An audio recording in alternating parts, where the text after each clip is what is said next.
Hello everyone, welcome back to hobbies of Shubha channel. Varamahalakshmi ಹಬ್ಬಕ್ಕೆ ಲಕ್ಷ್ಮಿ ಕಳಸಕ್ಕೆ ಸೀರೆನ ಹೇಗೆ ಈಸಿಯಾಗಿ ಉಡಿಸೋದು, ಅದರಲ್ಲೂ ಕೂಡ ಸ್ಟ್ಯಾಂಡನ್ನು ಬಳಸ್ತಾನೆ ನಾವು ಯಾವ ಥರ ಸೀರೆನ ಉಡಿಸ್ಬೋದು ಅನ್ನೋ ಒಂದು ವಿಧಾನನ ನಾನಿಲ್ಲಿ ಶೇರ್ ಮಾಡ್ತಾ ಇದ್ದೀನಿ. ಬಿಗಿನರ್ಸ್ ಆಗಿದ್ರೆ ತುಂಬಾ ಹೆಲ್ಪ್ ಆಗುತ್ತೆ.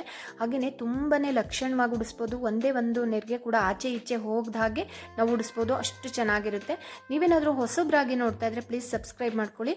ಹಾಗೆಯೇ ಈ ಒಂದು ವಿಡಿಯೋ ಇಷ್ಟ ಆದರೆ ಒಂದು ಲೈಕ್ ಮಾಡೋದನ್ನಂತೂ ಖಂಡಿತ ಮರಿಬೇಡಿ. ನಾನಿಲ್ಲಿ ಮೊದಲಿಗೆ ಸೀರೆನಲ್ಲಿ ಬ್ಲೌಸ್ ಪೀಸ್ನ ಕಟ್ ಮಾಡ್ಕೊಂಡಿದ್ದೀನಿ. ಕಟ್ ಮಾಡಿಕೊಂಡು ಬಾರ್ಡ್ರ್ ದೊಡ್ಡದಿದೆಯಲ್ಲ ಆ ಸೈಡಿಂದ ಈ ಥರ ನೆರಿಗೆ ಮಾಡಿಟ್ಕೊಳ್ತಾ ಇದ್ದೀನಿ. ಇದು ಲಕ್ಷ್ಮಿ ಕೈಗಳಿಗೆ ನಾವು ಕಟ್ಕೋಬೇಕಲ್ಲ, ಹಾಗಾಗಿ ನಾನಿಲ್ಲಿ ನೆರಿಗೆ ಮಾಡಿಟ್ಕೊಳ್ತಾ ಇದ್ದೀನಿ. ನೋಡಿ, ದೊಡ್ಡ ಬಾರ್ಡ್ರು ಯಾವ ಕಡೆ ಇರುತ್ತೆ ಆ ಕಡೆಯಿಂದ ಸ್ಟಾರ್ಟ್ ಮಾಡಿ ನಾವು ನೆರಿಗೆನ ಮಾಡ್ಕೋಬೇಕಾಗುತ್ತೆ. ಮಾಡ್ಕೊಂಡಾದ್ಮೇಲೆ 3 ಕಡೆಗೂ ಕೂಡ ನಾನಿಲ್ಲಿ ಪಿನ್ನನ್ನ ಹಾಕೊಂಡು ಇದನ್ನ ಸೆಕ್ಯೂರ್ ಮಾಡ್ಕೊಳ್ತಾ ಇದ್ದೀನಿ. ಈ ಥರ ನಾವು ಪಿನ್ನನ್ನು ಹಾಕಿ ರೆಡಿ ಮಾಡ್ಕೊಳ್ಳೋದ್ರಿಂದ ಲಕ್ಷ್ಮಿಯ ಕೈಗಳಿಗೆ ಕಟ್ಟುವಾಗ ನೆರಿಗೆಗಳು ಆಚೆ ಈಚೆ ಹೋಗಲ್ಲ. ಹಾಗಾಗಿ 3 ಕಡೆನೂ ಕೂಡ ಪಿನ್ನನ್ನು ಹಾಕಿ ರೆಡಿ ಮಾಡ್ಕೋಬೇಕಾಗುತ್ತೆ.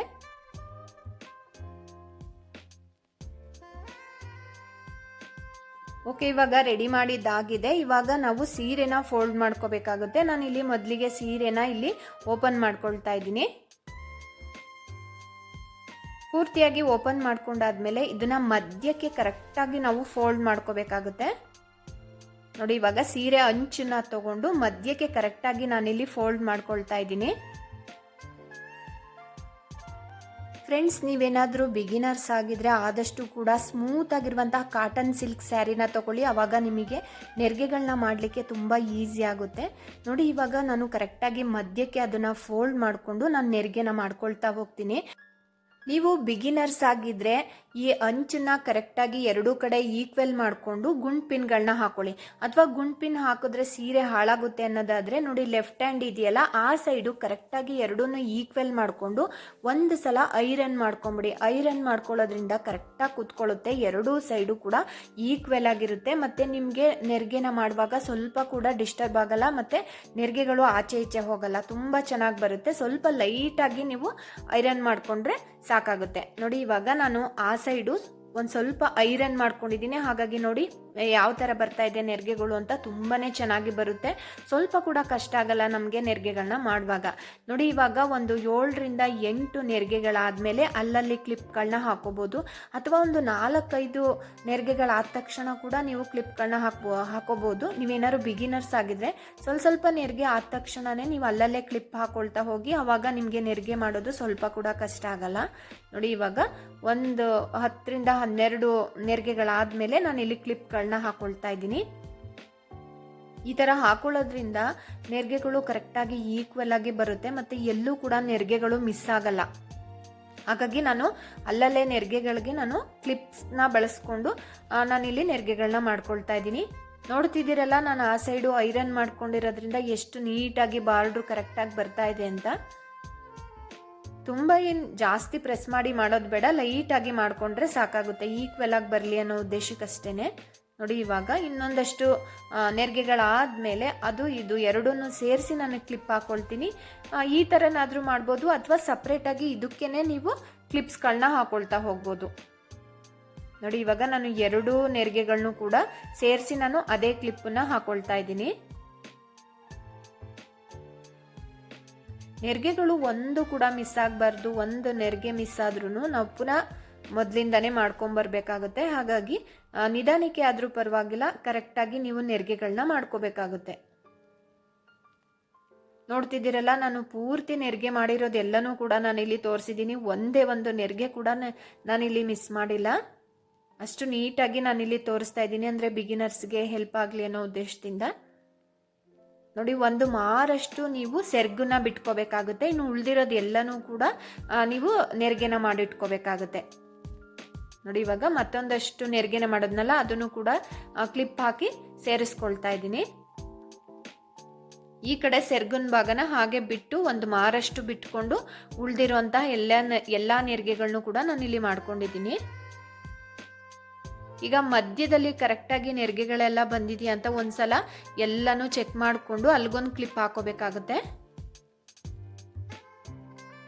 ಬರೀ ಆಚೆ ಈಚೆ ಅಷ್ಟೇನೆ ಅಲ್ಲ, ಮಧ್ಯದ ನೆರಿಗೆಗಳು ಕೂಡ ಕರೆಕ್ಟಾಗಿ ಈಕ್ವಲ್ ಆಗಿ ಬರಬೇಕು.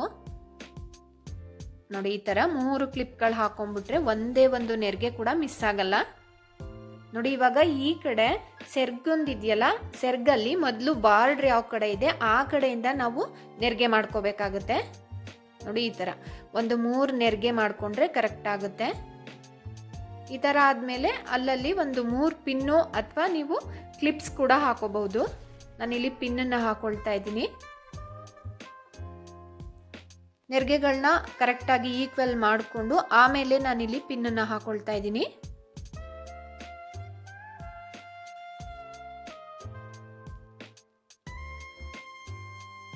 ನಾನಿಲ್ಲಿ ಒಂದು 3 ಕಡೆ ಪಿನ್ನನ್ನು ಹಾಕೊಂಡು ಇದನ್ನು ನಾನು ಸೆಕ್ಯೂರ್ ಮಾಡ್ಕೊಂಡಿದ್ದೀನಿ.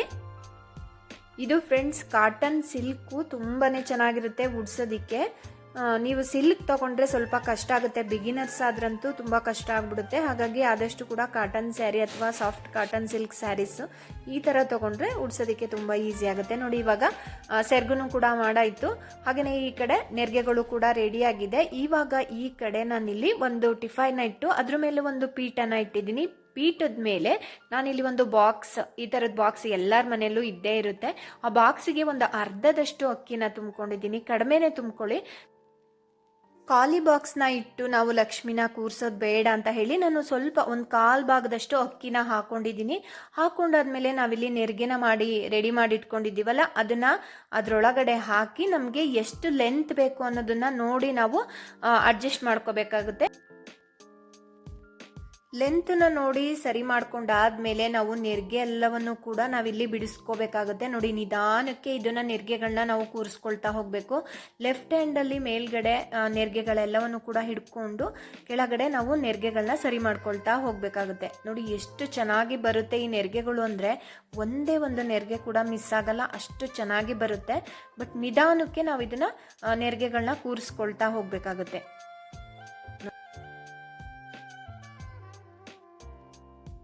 ಈ ಥರ ನೆರಿಗೆಗಳನ್ನ ಕೂರಿಸೋದಕ್ಕೆ ಸ್ವಲ್ಪ ಟೈಮ್ ಹಿಡಿಯುತ್ತೆ. ಹಾಗಾಗಿ ನಿಧಾನಕ್ಕೆ ನೋಡಿಕೊಂಡು ನೀವು ಕರೆಕ್ಟ್ ಮಾಡ್ಕೋಬೇಕಾಗುತ್ತೆ. ಇದು ಸಾಫ್ಟ್ ಕಾಟನ್ ಆಗಿರೋದ್ರಿಂದ ನೆರಿಗೆಗಳಂತೂ ಆಚೆ ಈಚೆ ಹೋಗೋದೇ ಇಲ್ಲ, ತುಂಬಾ ಕರೆಕ್ಟಾಗೇ ಕೂತ್ಕೊಳ್ಳುತ್ತೆ. ನೋಡ್ತಿದ್ದೀರಲ್ಲ, ಒಂದೇ ಒಂದು ನೆರಿಗೆ ಕೂಡ ಆಚೆ ಈಚೆ ಹೋಗಿಲ್ಲ, ಅಷ್ಟು ಚೆನ್ನಾಗಿ ಬಂದಿದೆ. ಕೂರಿಸ್ಕೊಳ್ಳುವಾಗ ಸ್ವಲ್ಪ ಟೈಮ್ ಹಿಡಿಯುತ್ತೆ, ಆದರೂ ಕೂಡ ಸ್ವಲ್ಪ ಪೇಷನ್ಸಿಂದ ಮಾಡಿಕೊಂಡ್ರೆ ಖಂಡಿತ ಸಾಧ್ಯ ಆಗುತ್ತೆ. ನೋಡಿ ಮೇಲ್ಗಡೆ ನೋಡ್ತಿದ್ದೀರಲ್ಲ, ಬಾಕ್ಸ್ ಮೇಲ್ಭಾಗದಲ್ಲಿ ಎಷ್ಟು ಚೆನ್ನಾಗಿ ನೆರಿಗೆಗಳು ಕೂತಿದೆ ಅಂತ. ಒಂದೇ ಒಂದು ಕೂಡ ಸ್ವಲ್ಪನೂ ಬೆಂಡ್ ಆಗಿಲ್ಲ, ಅಷ್ಟು ಚೆನ್ನಾಗಿ ಬಂದಿದೆ.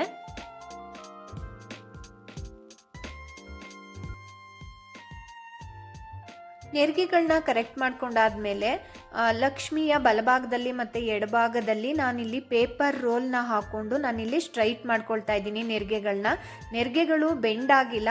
ಆದ್ರೂ ಕೆಲವು ಟೈಮ್ ಏನಾಗುತ್ತೆ, ತುಂಬ ಟೈಮ್ ಆದಾಗ ಅದು ಬೆಂಡ್ ಆದಂಗೆ ಆಗುತ್ತೆ. ಹಾಗಾಗಿ ಆ ಕಡೆ ಮತ್ತು ಈ ಕಡೆ ಎರಡೂ ಕಡೆ ನಾನು ಪೇಪರ್ನ ರೋಲ್ ಮಾಡಿಬಿಟ್ಟು ನಾನಿಲ್ಲಿ ಹಾಕ್ಕೊಳ್ತಾ ಇದ್ದೀನಿ. ನೆಕ್ಸ್ಟ್ ನಾನಿಲ್ಲಿ ಒಂದು ಚಿಕ್ಕ ಪ್ಲೇಟಿಗೆ, ಅಂದರೆ ಆ ಬಾಕ್ಸಿನ ಒಂದು ಮೇಲ್ಭಾಗಕ್ಕೆ ಹೊಂದುವಂಥ ಒಂದು ಪ್ಲೇಟನ್ನು ಇಟ್ಟು ಅದ್ರ ಮೇಲೆ ಸ್ವಲ್ಪ ಅಕ್ಕಿನ ಹಾಕೊಂಡಿದ್ದೀನಿ. ಪ್ಲೇಟು ತುಂಬ ದೊಡ್ಡದಾಗಿರಬಾರ್ದು, ಕರೆಕ್ಟಾಗಿ ಆ ಒಂದು ಬಾಕ್ಸಿಗೆ ಕರೆಕ್ಟಾಗಿ ಫಿಕ್ಸ್ ಆಗೋ ಥರ ಇರಬೇಕು. ಆ ಥರ ಒಂದು ಪ್ಲೇಟನ್ನ ಇಟ್ಕೊಂಡು ಅದ್ರ ಮೇಲೆ ಒಂದು ಚಿಕ್ಕ ಬಿಂದಿಗೆನ ಇಟ್ಕೊಂಡಿದ್ದೀನಿ. ಬಿಂದಿಗೆನ ಇಟ್ಟಾದ್ಮೇಲೆ ಇವಾಗ ಲಕ್ಷ್ಮಿ ಕೈಗಳನ್ನ ನಾನಿಲ್ಲಿ ಕಟ್ಕೊಳ್ತಾ ಇದ್ದೀನಿ. ಒಂದು ದಾರದಿಂದ ಗಟ್ಟಿಯಾಗಿ ಕಟ್ಕೋಬೇಕಾಗತ್ತೆ. ನಾನಿಲ್ಲಿ ಲಕ್ಷ್ಮಿ ಕೈಗಳಿಗೆ ಹಸಿನ ನೂಲು ಬರುತ್ತಲ್ಲ, ಹಸಿನ ನೂಲು ಹಾಕೊಂಡು ನಾನಿಲ್ಲಿ ಕಟ್ಕೊಳ್ತಾ ಇದ್ದೀನಿ.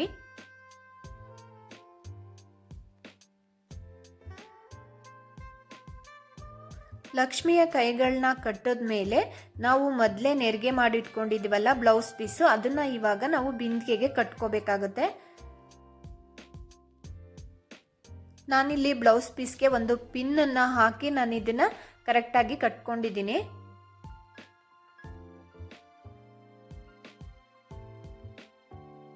ನೆಕ್ಸ್ಟ್ ಇವಾಗ ಸೆರ್ಗನ್ನ ದೇವಿಯ ಬಲಭಾಗದಿಂದ ತಗೊಂಡು ಅದನ್ನ ವಿ ಶೇಪ್ ಮಾಡಿ ದೇವಿಯ ಎಡಭಾಗದ ಭುಜಕ್ಕೆ ನಾವು ಹಾಕೋಬೇಕಾಗುತ್ತೆ. ನೋಡಿ ಈ ತರ ವಿ ಶೇಪ್ ಬರೋ ತರ ಮಾಡಿ ಅದನ್ನ ದೇವಿಯ ಎಡಭಾಗಕ್ಕೆ ನಾವು ಹಾಕೋಬೇಕಾಗುತ್ತೆ ಸೆರ್ಗನ್ನ. ನೋಡ್ತಿದ್ದೀರಲ್ಲ, ಈ ತರ ವಿ ಶೇಪ್ ಮಾಡ್ಕೊಂಡು ಹಾಕೋಬೇಕಾಗುತ್ತೆ. ಹಾಕೊಂಡಾದ್ಮೇಲೆ ಅಲ್ಲಿಗೆ ಒಂದೆರಡು ಕಡೆ ಪಿನ್ನು ಅಥವಾ ಗುಂಡ್ ಪಿನ್ನನ್ನ ನೀವು ಹಾಕೊಂಡು ಅದನ್ನ ಸೆಕ್ಯೂರ್ ಮಾಡ್ಕೊಳ್ಳಿ.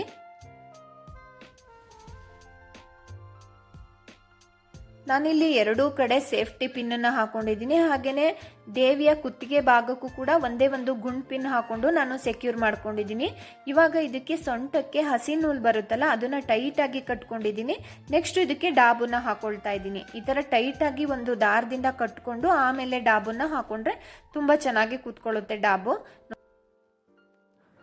ನೆಕ್ಸ್ಟ್ ನಾನಿಲ್ಲಿ ದೇವಿಯ ಕುತ್ತಿಗೆಯ ಭಾಗಕ್ಕೆ ಒಂದು ನೆಕ್ಲೆಸನ್ನು ಹಾಕೊಂಡಿದ್ದೀನಿ. ಹಾಗೆಯೇ ಉಳಿದಿರುವಂತಹ ಎಲ್ಲ ಅಲಂಕಾರಿಕ ವಸ್ತುಗಳಿಂದ ನಾನು ಲಕ್ಷ್ಮಿಯನ್ನು ಅಲಂಕರಿಸ್ಕೊಳ್ತಾ ಇದ್ದೀನಿ. ನಿಮ್ಮಲ್ಲಿ ಯಾವುದು ಲಭ್ಯ ಇದೆ ಆ ಒಂದು ಅಲಂಕಾರಿಕ ವಸ್ತುಗಳಿಂದ ನೀವು ಕೂಡ ಲಕ್ಷ್ಮಿಯನ್ನು ಅಲಂಕರಿಸ್ಕೋಬಹುದು.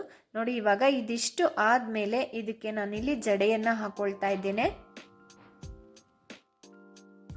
ಜಡೆಯನ್ನು ಕೂಡ ಹಾಕಿದ್ಮೇಲೆ ನಾನಿಲ್ಲಿ ಲಕ್ಷ್ಮಿಯ ಕೈಗಳಿಗೆ ಹಸಿರು ಗಾಜಿನ ಬಳೆಗಳನ್ನ ನಾನಿಲ್ಲಿ ತೊಡಿಸ್ತಾ ಇದ್ದೀನಿ. ಇದಿಷ್ಟು ಆದಮೇಲೆ ಲಕ್ಷ್ಮಿಯ ಕಳಸಕ್ಕೆ ಒಂದು ತೆಂಗಿನಕಾಯಿ ಇಟ್ಟು ಅದಕ್ಕೆ ಲಕ್ಷ್ಮಿಯ ಮುಖವಾಡವನ್ನು ನಾನಿಲ್ಲಿ ಕಟ್ಟುತ್ತಾ ಇದ್ದೀನಿ.